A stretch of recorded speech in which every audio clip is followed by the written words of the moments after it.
Hello and welcome to all of you in this session of optics. तो अब तक optics में हम लोगों ने रे ऑप्टिक्स को पूरा देख लिया था और वेव ऑप्टिक्स में इंटरफेरेंस के ऊपर जो एमसीक्यू आपके बन सकते हैं पॉसिबल एमसीक्यू उनके बारे में भी आइडिया हम लोगों ने लिया था। तो इंटरफेरेंस के ऊपर जो हो सकता था हमें उम्मीद है कि आप लोग नोट्स से पढ़ के और भी बहुत सारा एमसीक्यू आपने खुद फ्रेम किया होगा। जो पॉसिबिलिटी बन सकती है एमसीक्यू की वो आपने खुद किया होगा और उसका अपना नोट्स भी बनाया होगा आप लोगों ने। ओके आज हम लोग इसमें डिफ्रैक्शन पैटर्न के ऊपर डिस्कस करने जा रहे हैं। जैसा कि आपको पता है कि डिफ्रैक्शन पूरा 3 पार्ट में आपका सिलेबस में है। पहला पार्ट फ्रेजनल, दूसरा फ्रॉनहोफर और तीसरा आपका था ग्रेटिंग। ग्रेटिंग पार्ट के बाद फिर रिजॉल्विंग पावर है। रिजॉल्विंग पावर जो सिलेबस में आपका है टेलीस्कोप का, माइक्रोस्कोप का, प्रिज्म का और ग्रेटिंग का। तो ये एक अलग वीडियो हमारा बनेगा आज के इस लेक्चर में जो थोड़ा लंबा हो सकता है। हम लोग फ्रेजनल, फ्रॉनहोफर और ग्रेटिंग के ऊपर बात करेंगे और कुछ अच्छे अच्छे एमसीक्यू जो पॉसिबल हैं वो देखेंगे। क्योंकि कुछ पोर्शन इसका आपने पढ़ा नहीं था लास्ट टाइम पे, तो उसको मैं समझाते हुए भी चलूँगा। मेरा प्रयास रहेगा कि उसके बारे में थोड़ा ब्रीफ आइडिया आपको दिया जाए और उसके बाद जब आप एमसीक्यू करेंगे तो शायद आपको फीलिंग आएगी और एक कॉन्फिडेंस लेवल भी आपका बढ़ेगा कि हाँ मैं कर सकता हूँ। शुरुआत कर रहे थे हम लोग डिफ्रैक्शन से। डिफ्रैक्शन क्या था ये डिफिनेशन बताई गई थी कि किसी ऑब्स्टेकल्स का किसी लाइट के पाथ में आना और वहाँ से डेविएट हो जाना, रेक्टिलिनियर पाथ को फॉलो ना करना तब जब उसके पाथ में कोई ऑब्स्टेकल्स आ जाए। लेकिन कुछ कंडीशंस थे। कंडीशन ये थी कि उस ऑब्स्टेकल की साइज लाइट के वेवलेंथ के साइज के बराबर हो, तब जाके वो डेविएट हो रहा था। और उस बेसिस पे ये बताया गया कि पहले 2 साइंटिस्टों ने इस पर ज़्यादा काम किया। हालांकि फिनोमेना की डिस्कवरी किसी और ने की, डिफ्रैक्शन और फ्रेजनल ने। पूरा मैंने नोट्स में डिटेल लिखवाया था।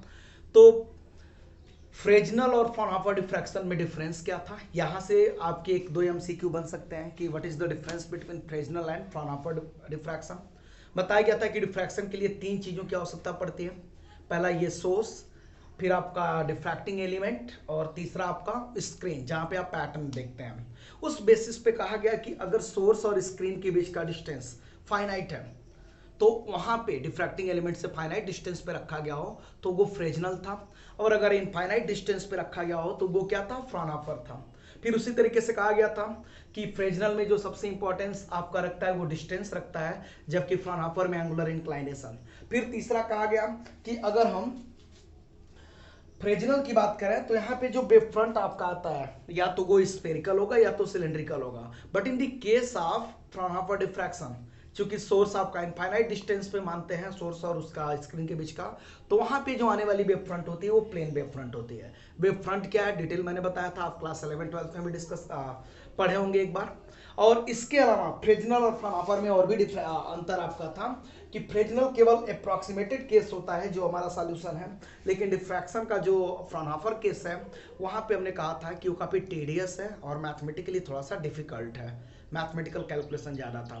उसके बाद दूसरा हमने शुरू किया था कि what is the difference between interference and diffraction, और मुझे उम्मीद है कि यहाँ से एक एमसीक्यू तो बनना ही चाहिए, इंटरफेरेंस और डिफ्रैक्शन। इनफैक्ट मैंने कहा था कि diffraction is the special class of interference. Interference का ये क्लास है जहां पे 2 आपके सेकेंडरी वेवलेट्स जो एक ही सोर्स से ओरिजिनेटेड है किसी मीडियम में सुप्रीम पोज कर रही हैं और उसकी वजह से आपको इंटेंसिटी वेरी करती हुई दिखती है। जबकि इंटरफेरेंस में क्या था ये आप लोग देख चुके हैं इंटरफेरेंस वाले चैप्टर में। उस बेसिस पे इनके बीच का डिफरेंस देखा गया और यहाँ से कि एमसीक्यू बन सकता है इसी बेसिस पे कि diffraction is the special class of interference. 3-4 option दे दिया, उसमें से एक ऑप्शन ये भी दे दिया कि special class of interference in which the secondary wavelets originating from the same source interfering to each other, है ना, मीडियम में इंटरफियर करेंगे। इसके बाद हमने कहा था कि जो बेसिक डिफरेंस है इंटरफेरेंस में हमने देखा कि सारे मैक्सिमा सेम इंटेंसिटी के और सारे मिनिमा जीरो इंटेंसिटी के। बट डिफ्रैक्शन में ऐसा नहीं है, मैक्सिमा भी आपका प्रिंसिपल मैक्सिमा, सेकेंडरी मैक्सिमा और इस तरीके से होगा, और जो हमारा मिनिमा होगा एक्चुअली जीरो नहीं होगा, है ना, मतलब उसकी इंटेंसिटी एग्जैक्ट आपका जीरो नहीं होगा। फिर हमने देखा था कि इंटरफेरेंस में फ्रिंजेस इक्वली स्पेस्ड होती हैं, beta equal to D lambda by D, but यहाँ पे इक्वली स्पेस कभी नहीं होती हैं। फिर इसके बाद कहा गया था कि जो मिनिमा होता है यहाँ इंटरफेरेंस केस में यूजुअली डार्क होता है, बट वहाँ पे एग्जैक्टली डार्क नहीं होता है और भी, तो वो आपका बना। फ्रेजनल का एज्यूम्सन हम लोगों ने देखा था कि फ्रेजनल का एज्यूम्सन क्या था और उनका हाफ पीरियड जोन का जो कॉन्सेप्ट था वो क्या था, वेव फ्रंट को कैसे उन्होंने डिवाइड किया बहुत सारे जोन में जिन्हें हाफ पीरियड जोन कहा गया। उसके बाद उनका एज्यूम्पशन 3-4 पॉइंट था जो हम लोग देख चुके थे। कहा किसी वेव फ्रंट की वजह से किसी एक्सटर्नल पॉइंट पी पे जो हमारा इंटेंसिटी या मैग्नीट्यूड होगा वो किन किन बातों पे डिपेंड करेगा, और वहां से हमारी पूरी की पूरी फ्रेजनल क्लास शुरू हो गई थी। उसके बाद हम लोगों ने देखा कि फ्रेजनल हाफ पीरियड जोन की प्रॉपर्टी क्या है, इसे हाफ पीरियड जोन क्यों कहा गया, किसी दो सक्सेसिव सेकेंडरी जो आपके वेव्स है वहां से चलने वाली जो वेव्स थी वेव फ्रंट के दो सक्सेसिव जोन से उनके बीच का पाथ डिफरेंस कितना था, हमने बताया था λ/2 या टाइम डिफरेंस हाफ था, इस वजह से उसे हाफ पीरियड जोन्स कहा गया था। उसके आधार पे हम लोगों ने दो तरीके का डिस्कशन किया था। पहला ये कि किसी वेव फ्रंट की वजह से केवल एक जोन से, एक हाफ पीरियड जोन्स की वजह से किसी एक्सटर्नल पॉइंट पी पे इंटेंसिटी या मैग्नीट्यूड कितना होगा, और अगर पूरे जोन की बात करें यानी पूरे वेव फ्रंट की वजह से हम लोग कैलकुलेट करें तो वो भी निकाला जाएगा। याद करिए A1 प्लस A2 प्लस और इस तरीके से हम लोग करते हुए उसको ले जा रहे थे, और फाइनली आया था कि 1/4 होता है केवल अकेले की वजह से, I0/4 इंटेंसिटी अगर आपको याद आ रहा हो। फिर दो तरीके के अपर्चर, सर्कुलर अपर्चर और एक स्ट्रेट एज, उस केसेस में देखा गया। मजेदार चीज क्या थी कि फ्रेजनल में हमको लेंस का यूज नहीं करना पड़ रहा था। फ्रेजनल में किसी प्रकार का कोई लेंस यूज नहीं है, सोर्स है, डिफ्रैक्टिंग एलिमेंट है और स्क्रीन है, फाइनाइट डिस्टेंस पे है, इनकी वजह से आपका डेविएशन हो रहा है, लाइट का पैटर्न दिख रहा है और उस पैटर्न की स्टडी की गई, उसका मैथमेटिकल एनालिसिस किया गया वगैरह वगैरह, यही था फ्रेजनल में। तो जो मैक्सिमम आपका बन सकता था वो हाफ पीरियड जोन से रिलेटेड होगा। तो पहला जो हमारा एमसीक्यू बना है कि the difference between Fresnel and Fraunhofer diffraction, कि फ्रेजनल और फ्रॉनहोफर में क्या है। पहला ये, source of light and screen are at infinite distance, while in Fresnel, मैं थोड़ा शॉर्ट फॉर्म लिख रहा हूं लिखने की वजह से, Fresnel is at finite distance from diffracting element. Second, incident wave front is plane, while in Fresnel it is the either cylindrical or spherical. Third option, angular inclination are important, while in Fresnel distance are important. And option D all. तो यहाँ देखने वाली बात है कि चारों option आपके correct हैं फ्रेजनल और फ्रॉनहोफर के बीच में, ऐसे ही एमसीक्यू बन गया। मतलब अगर एक ऑप्शन भी अगर दिया गया हो तो आप उसको देख सकते हैं। फ्रेजनल और फ्रॉनहोफर में जो मैंने शुरुआत की क्या डिफरेंस है वो तीनों के तीनों यहाँ पे दिए गए हैं। उसके बाद दिया गया है सेकेंड आपका, which is are correct statement. पहला क्या, in interference fringes are equally spaced. B option, central maxima is the maximum and decrease B यहाँ पे है। In diffraction fringes are never equally spaced. Third option आपका है, minima are almost perfectly dark in interference. And D option है, central maxima is maximum and decreases on either side. मतलब diffraction में ये होता है कि जो सेंट्रल मैक्सिमा होता है वो मैक्सिमम होता है और दोनों साइड ये डिक्रीज करता हुआ चला जाता है। एंड ऑप्शन ई है ऑल। तो जाहिर सी बात है कि इंटरफेरेंस और डिफ्रैक्शन के लिए ये चारों आपके करेक्ट स्टेटमेंट है। ऑप्शन ई क्या होगा, सही होगा। फिर देखें इसी मेन डिफरेंस पे और भी आप बहुत सारे कोई एमसीक्यू को फ्रेम कर सकते हैं। आगे देखा गया है, the size of obstacle to see diffraction pattern must be of the order of, option A 2 lambda, option B λ/2, option C 3 λ/2 and option D lambda. तो मैंने कहा था कि डिफ्रैक्शन पैटर्न को ऑब्जर्व करने के लिए जो ऑब्स्टेकल की साइज है वो लाइट के वेवलेंथ के ऑर्डर का होना चाहिए, यानी option D is the correct, lambda. Next one, Fresnel half period zones are called half period zones because. तो इसमें अलग अलग ऑप्शन है लेकिन मैं करेक्ट ऑप्शन बता रहा हूं, क्यों, क्योंकि फ्रॉम एनी टू, यहां पे देखें, secondary waves with a path difference from any two zones reach at a point P, secondary waves with a path difference λ/2 और finite difference half period from any two consecutive zone reach at point P. तो ये मैंने बताया था कि λ/2 का path difference होगा या हाफ पीरियड जोन्स का टाइम डिफरेंस होगा, इसीलिए इसे हाफ पीरियड जोन्स के तौर पे कहा गया था।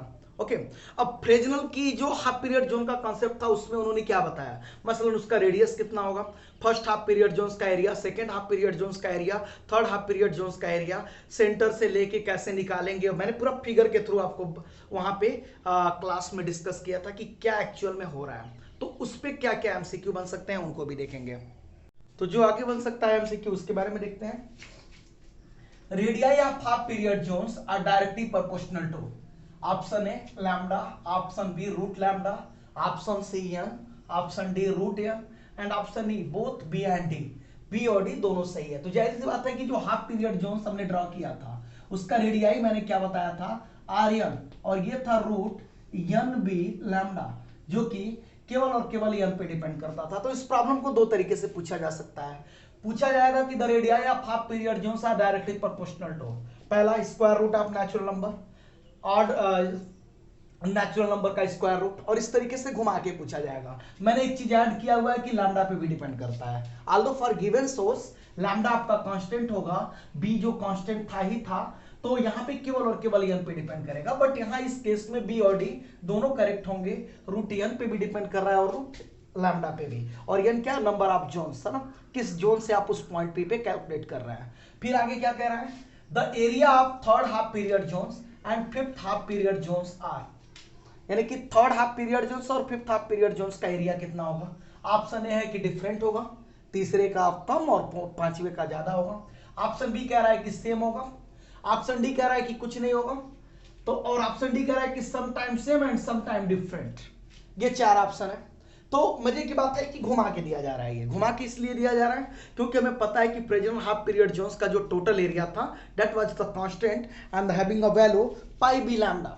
हम लोगों को अगर याद आ रहा हो तो हमने एरिया निकाला था पाई बी लैम्डा, अप्रोक्सीमेटेड में pi constant, B constant, lambda constant, and so it is the same for any half period zones, पहला, दूसरा, तीसरा, चौथा, पांच, जो भी हो। तो आप कहेंगे कि ये इस बात पे डिपेंड नहीं करता है कि नंबर ऑफ जोन्स क्या है, क्योंकि ये पूरी की पूरी जो एरिया वाली वैल्यू है वो कांस्टेंट है।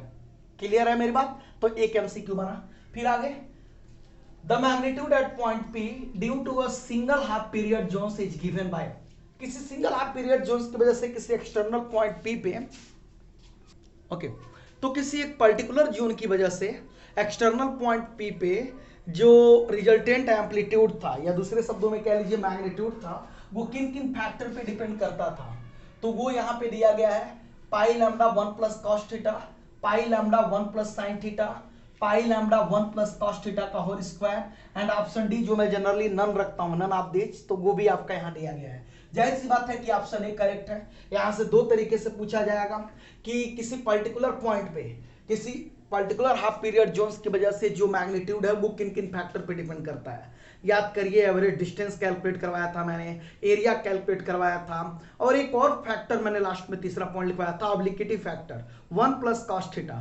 थीटा क्या था, इंक्लाइनेशन था। अगर आपको याद आ रहा हो तो जितने डिफरेंट जोन हो सकते हैं, जैसे मान लो ये आपका बना और यहाँ पॉइंट पी पे, तो पहले जोन की वजह से एंगल कुछ और, दूसरे की वजह से कुछ और। इस तरीके से हम लोग ने देखा था कि कॉस थीटा यानी 1 प्लस कॉस थीटा ये भी अपना एक रोल प्ले कर रहा था। तो एक एमसीक्यू ये भी पूछा गया है कि which is the card obliquity factor 1 plus sine theta, 1 plus cos theta, 1 minus sine theta और 1 minus cos theta. Obviously 1 plus cos theta is the correct option, but यहाँ पे हम लोग पूरा मैग्नीट्यूड कर रहे हैं तो ऑप्शन ए क्या होगा आपका, करेक्ट होगा। तो ये ध्यान रखेंगे। फिर कह रहा है कि जोन प्लेट, जोन प्लेट एक स्पेशली कंस्ट्रक्शन, मैंने पूरा डिटेल बताया था कि व्हाइट पेपर लीजिए, वहां पे बहुत सारे रेडियाई, आप सर्कल बनाइए, और सर्कल का रेडियाई क्या था, स्क्वायर नंबर का नेचुरल जो दिया गया था रूट एन के साथ, और फिर उनमें क्या करिए, एक बार ऑड वाले को आप ब्लैक पेंट से पॉलिश करिए, एक बार इवन वाले को करिए, फिर उनका नेगेटिव लीजिए, नेगेटिव में जस्ट रिवर्स आ रहा था। उस बेसिस पे दो तरीके के जोन्स थे।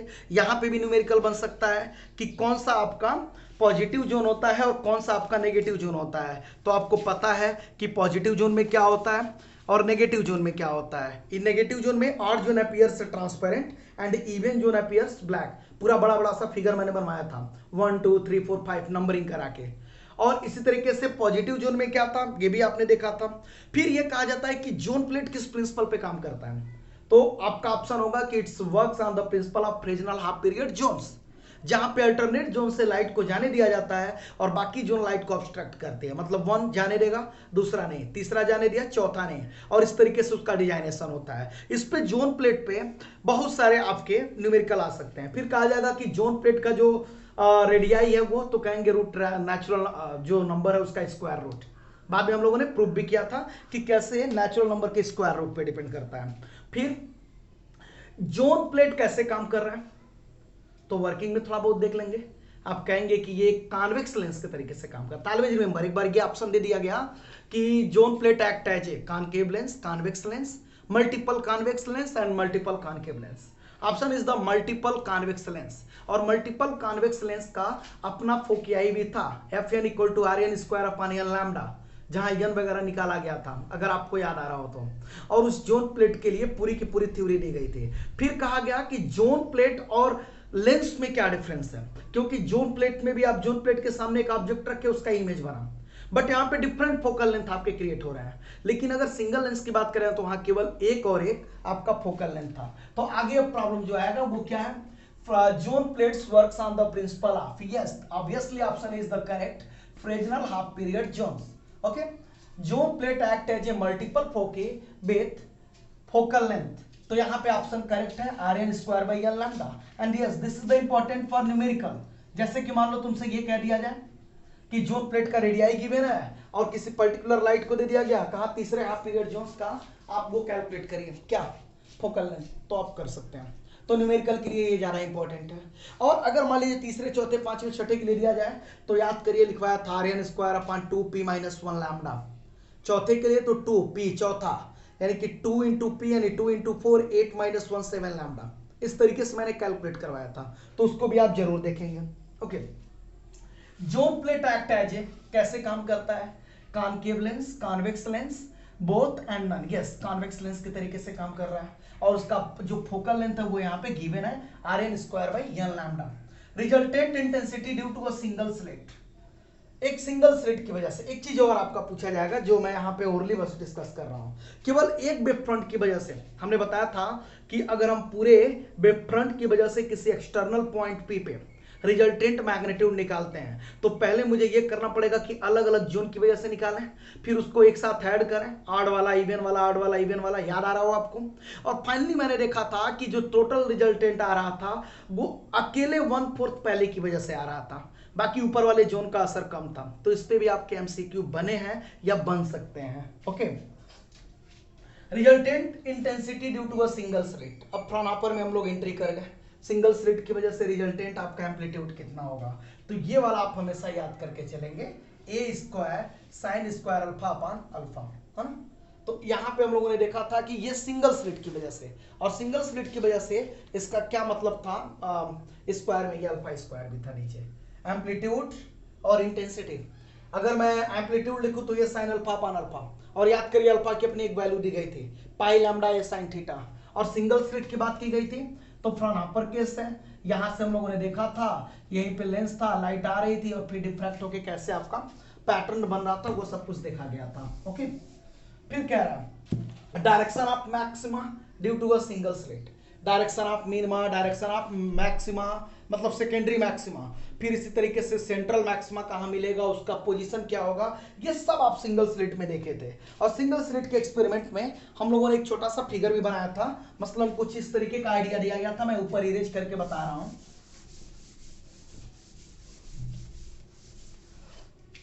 सिंगल स्लिट में ये वाला हमारा फिगर था,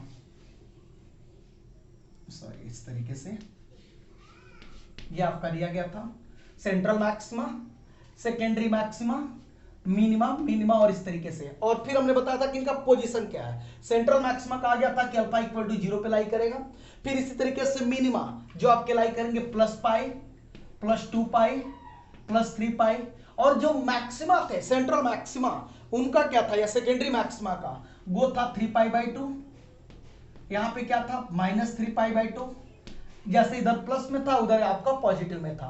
और यहां पे इंटेंसिटी निकाला गया था a square sine square alpha upon कितना अल्फा स्क्वायर, जहां अल्फा की वैल्यू थी pi upon lambda a sine theta, जहां ए आपका स्लिट का विड्थ था, याद करिएगा आप लोग सब लोग, पाई कांस्टेंट लैम्डा आपका इंसिडेंट रेड आपका जो लाइट है उसका वेवलेंथ। इस बेसिस पे फिर इस पे पीएचडी की गई थी, मैक्सिमम इंटेंसिटी कम, मिनिमम कब, हमने कहा कि अल्फा इक्वल टू 0 या के लिए आप मान लीजिए कि ये हमेशा क्या मिलेगा सेंट्रल मैक्सिमा, दोनों तरफ डिक्रीजिंग इंटेंसिटी आपका दिख रहा था। ये सब कुछ हमने कराया था।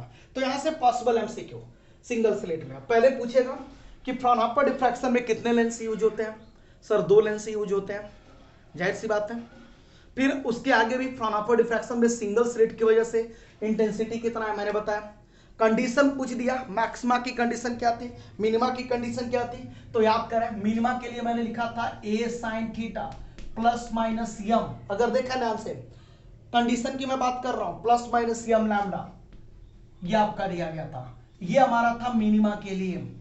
सेकेंडरी मैक्सिमा के लिए अगर निकाला जाए तो यही फार्मूला चेंज कर गया था और यहां लिखा गया था a sin थीटा, और अगर यम है तो 2m plus 1 lambda by 2 secondary maxima के लिए। और फिर हमने देखा कि प्रिंसिपल मैक्सिमा की intensity I equal to A not square, पूरा का पूरा कैलकुलेट किया गया था। और अगर एंगुलर पोजीशन कभी पूछा जाए, अगर कभी ये पूछा जाए कि what is the angular position, तो एंगुलर पोजीशन में मैंने कहा कि अगर थीटा बहुत स्मॉल है, थीटा इज वेरी स्मॉल, तो ऐसे केस में आपको करना क्या होगा, साइन थीटा को नियरली किसके बराबर रखेंगे, थीटा के। तब जो आपका कंडीशन है मिनिमा वाला, a sine theta equal to plus minus m lambda, यहां से थीटा हो जाएगा यम लैम्डा बाई ए। अब आप बता सकते हैं कि किस किस एंगल पे, यानी कि अगर हम सिंगल स्लिट की बात करते हैं और यहाँ पे ये है, और इस पर्टिकुलर कहाँ पे आपका मैक्सिमा बनेगा एंगुलर पोजीशन पे और कहाँ मिनिमा बनेगा। इसी तरीके से सेकेंडरी मैक्सिमा के लिए ए साइन थीटा यानी equal to 2m plus 1 lambda by 2, इसको भी साइन थीटा थीटा से रिप्लेस करेंगे और वैल्यू निकालेंगे। तो ये सब मैंने क्लास में करवाया था, न्यूमेरिकल भी करवाया था, न्यूमेरिकल छोटा मोटा यहाँ पे देख लेंगे। तो ऑप्शन आपका कौन सा करेक्ट होगा, यन के फॉर्म में है, ऑप्शन ए क्या है, करेक्ट है, ये आप देख लेंगे। तो ये सिंगल स्लिट के पॉसिबल एमसीक्यू है। फिर वो जो कर्व टेंजेंट वाला बनाया था थोड़ा देख लेना। फिर ये पूछा जाएगा कि जो इंटेंसिटी है वो किस तरीके से वेरी कर रही है, मैंने कैलकुलेट कराया था। अगर पहले का इंटेंसिटी आई नॉट है तो दूसरा जो सेकेंडरी मैक्सिमा होगा, प्रिंसिपल मैक्सिमा अगर आपका आई नॉट इंटेंसिटी का है तो ये मैंने मैथमेटिकली प्रूव कराया था कि ये आई नॉट बाई 22 होगा, ये आई नॉट अपॉन 124 होगा, और फिगर के थ्रू भी बताया था कि कैसे ये पैटर्न दिखता है हमें। तो वो सब भी थोड़ा बहुत आप देख लेंगे। चलिए अब आगे बढ़ते हैं।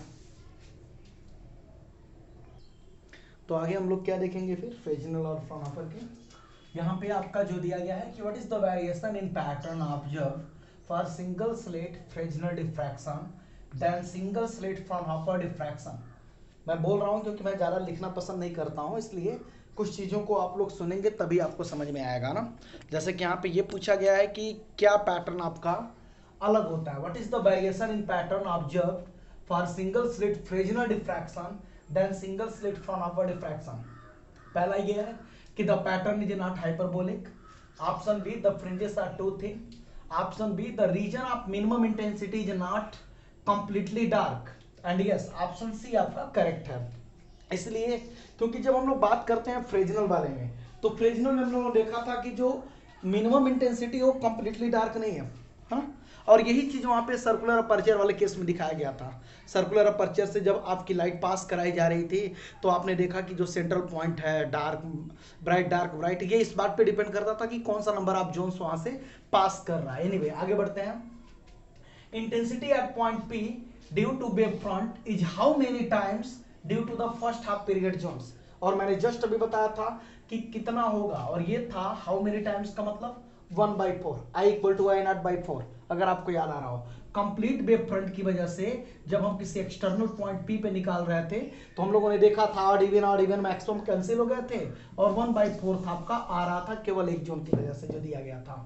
फिर कह रहा है कि light of 5000 angstrom is incident on circular hole of radius 1 centimetre, how many half period zones are content in circle if the screen is placed at distance of 1 metre. बढ़िया न्यूमेरिकल मुझे लगा कि आपको number of half period zones निकालना है, जबकि आपको ये ऑलरेडी गिवन है कि जो आपका होल है उससे कितनी दूरी पे आपका पॉइंट रखा गया है, जिस पर्टिकुलर पॉइंट पे आपको निकालना है। जबकि आपको ये भी गिवन है कि लाइट का जो वेवलेंथ है वो कितना है। तो this is the very easy numerical. ऐसे केसेस में देखो फिगर के थ्रू अगर समझे, होल से, और मैंने बताया था कि होल से ऑड और इवन नंबर्स आपके पास करेंगे, वो कितने आपके होंगे वो निकाला जाएगा। ऐसे केस में आपके पास फार्मूला था F equal to RN square अपन कितना n lambda.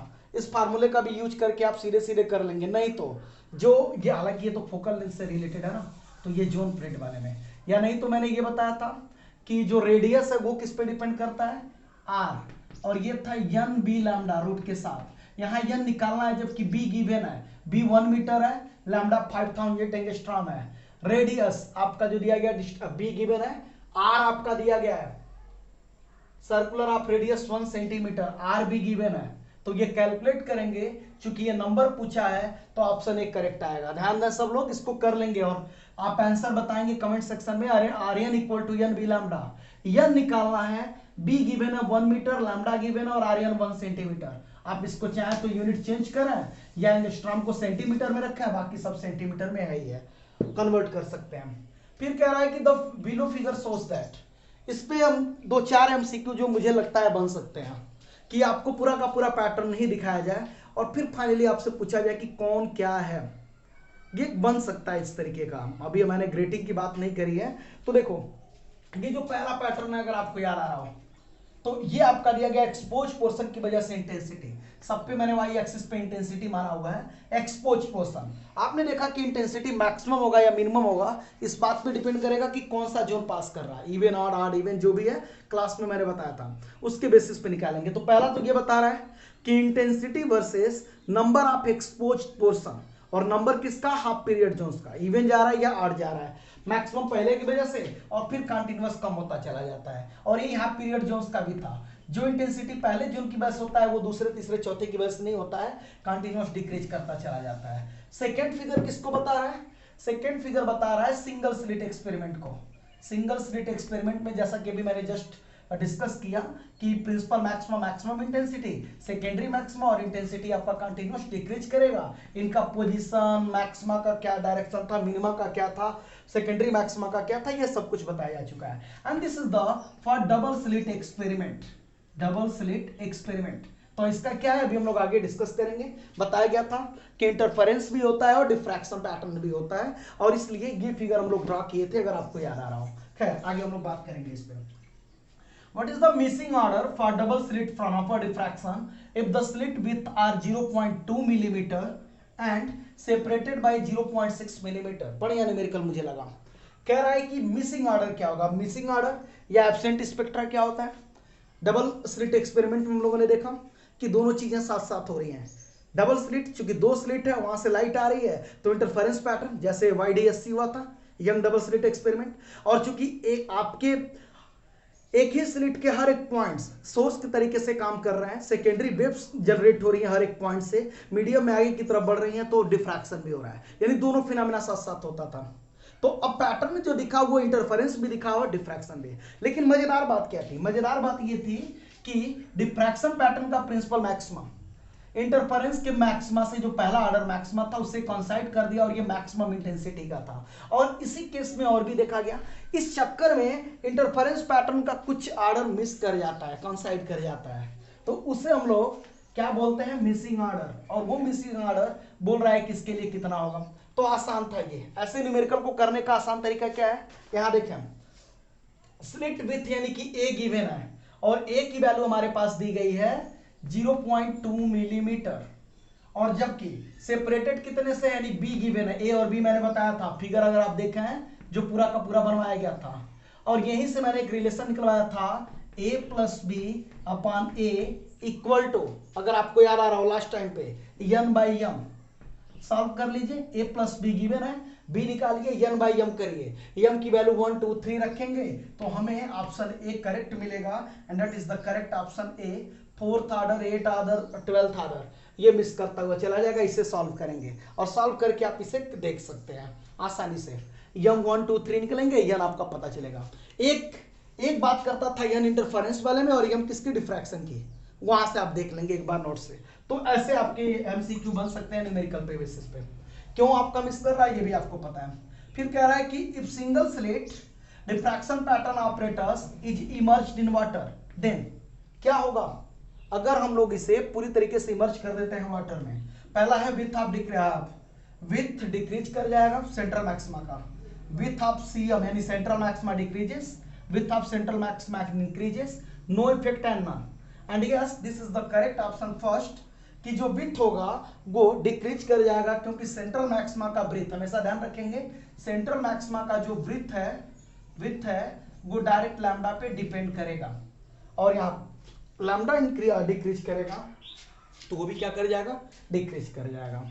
Last one, if separation between two slit is changed in double slit experiment, double slit किसका, Fraunhofer experiment, what change will be observe in diffraction pattern. इसकी बड़ी आपकी छोटी सी बात थी, diffraction pattern में कोई चेंज नहीं होता है अगर स्लिट विड्थ हम लोग चेंज करें या सेपरेशन के बीच का घटाया बढ़ाया, इंटरफेरेंस पे असर होगा। क्योंकि Y Young double slit experiment में आपने देखा था कि वहां पे जब हम स्लिट के बीच का यानी डी स्मॉल डी चेंज करते थे तो फ्रिंज विथ बीटा चेंज हो जाता था, लेकिन डिफ्रैक्शन में ऐसा कुछ नहीं है। तो इसीलिए अगर डबल स्लिट एक्सपेरिमेंट में हम सेपरेशन चेंज करते हैं स्लिट के बीच का तो इंटरफेरेंस पैटर्न पे असर पड़ेगा, ना कि डिफ्रैक्शन पैटर्न पे। मतलब ये इंटरफेरेंस का जो मैक्सिमम मिनिमम बन रहा है वो उसके बीच का सेपरेशन बढ़ता जाएगा या घटता जाएगा, but there is the no change in diffraction pattern. Clear है मेरी बात? तो ये आपको अपने दिमाग में रखना होगा। आगे की एमसीक्यू आगे क्या बन सकता है, अभी मैं जोन प्लेट और ग्लास लेंस की बात कर रहा था, लेंस की बात कर रहा था और जोन प्लेट, उसमें क्या क्या डिफरेंस आएगा उस पे एमसीक्यू आपके फ्रेम हो सकते हैं जो मैंने निकाला हुआ है अपने दिमाग से। मैं ये नहीं कह रहा हूं कि ये आ सकता है, लेकिन एक पॉसिबिलिटी है कि what is the difference between lens and zone plate. Zone plate भी लेंस के तरीके से काम कर रहा है, अब तक आप देख चुके। कॉन्वेक्स लेंस के तरीके से काम कर रहा है, ये भी देख चुके। एक ऐसे लेंस के तरीके से काम कर रहा है जिसका मल्टीपल फोकी है, ये भी देख चुके। मल्टीपल फोकी का फार्मूला भी आपने देखा, FN = RN² अगर वहां पे आपसे तीसरा चौथा पांचवा छठा पूछा जाए तो एक फार्मूला और आप समझेंगे, FN आपका दिया जाएगा RN²/2p-1 जैसे मान लो तुमसे पूछ रहा है कि चौथे जो आपका है उसका कितना होगा, मल्टीपल फोकी आई है तो चौथे की बात कर रहा है, तो p की जगह 4 रखेंगे तो 4 2 8 -1 और यन लैम्डा के साथ यहाँ -1 × यन लैम्डा है, तो इस तरीके से निकाल लेंगे F3 F4 F5। फार्मूला होगा FN = 2p-1 sorry FN = RN²/2p-1 multiplied by N lambda, ये ध्यान रखेंगे। ओके आगे बढ़ते हैं। तो क्या डिफरेंस है, पहला ये कि जो फोकल लेंथ होगा वो आपका वेरी करेगा वेवलेंथ में, किसमें, लेंस के केस में, लेकिन अगर हम बात करें इसमें तो वहां पे नहीं होगा। अब चूंकि वेवलेंथ के साथ वेरी कर रहा है तो जोन प्लेट में भी क्रोमेटिक एंड स्फेरिकल एब्रेशन आपका आएगा। आपने पढ़ा था spherical aberration, chromatic aberration, wavelength, structural जो आपका चेंजेस है उसकी वजह से कैसे एराइज हो रहा था। दोनों में सिमिलरिटी क्या है, जोन प्लेट और फिर ये ग्लास जो जोन प्लेट है और लेंस है दोनों रियल इमेज फॉर्म करते हैं। फिर इसके बाद एक बड़ा डिफरेंस आता है कि जो इमेज फॉर्म बनता है लेंस के केस में वो रिफ्रैक्शन की वजह से बनता है, जोन प्लेट में डिफ्रैक्शन की वजह से इमेज बन रहा है। This is the basic difference.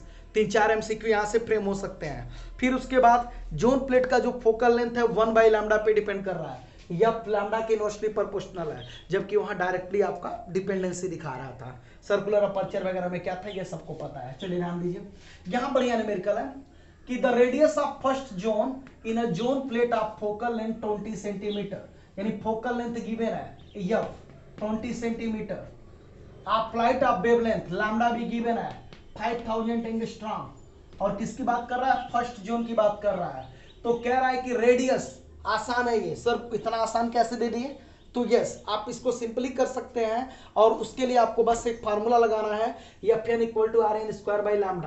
तो इसको आप लोग खुद करके देखेंगे कि कितना आ रहा है। तो मैं आंसर नहीं बता रहा हूं, कमेंट में आप बताएंगे कि कौन सा ऑप्शन इसका सही होगा, A B C या D। आ सकता है ये एमसीक्यू, मुझे इंपॉर्टेंट लग रहा है। In the diffraction through single slit the width of fringe is D and wavelength is lambda, यानी कि जो फ्रिंज विड्थ है सिंगल स्लिट में वो D है, वेवलेंथ लैम्डा है। तो कह रहा है कि the angle between principal maxima and first minima will be, और ये obviously option A is the correct, λ/d।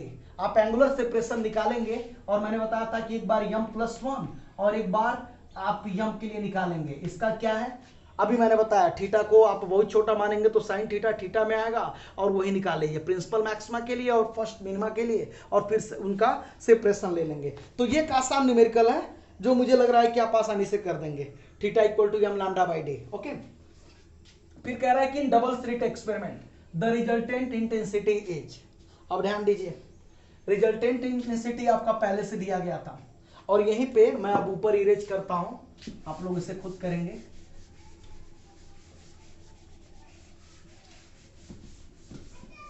ऊपर मैं इरेज करके ये दिखाना चाहता हूं, सिंगल स्लिट के केस में इंटेंसिटी आ रहा था क्या, सिंपली जो दिया गया था मैंने अभी जस्ट बताया, a square sine square alpha upon alpha square, single slit के केस में।